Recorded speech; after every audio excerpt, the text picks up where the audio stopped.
नमस्कार, सिने जगत की खबरों में आपका स्वागत है। इंस्पेक्टर गजराज चौहान के किरदार में नजर आ रहे हैं एक्टर सुजैल खान।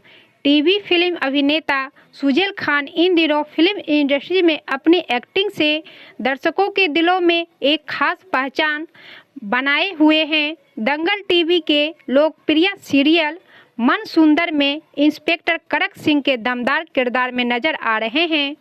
मन सुंदर के सेट पर हुई एक खास बातचीत में अभिनेता सुजैल खान ने बताया कि इन दिनों मन सुंदर के साथ साथ सन नियो टीवी के सीरियल में प्रथाओं की जोड़ी चुनरी बिंदनी में भी इंस्पेक्टर गजराज चौहान के किरदार में नजर आ रहे हैं।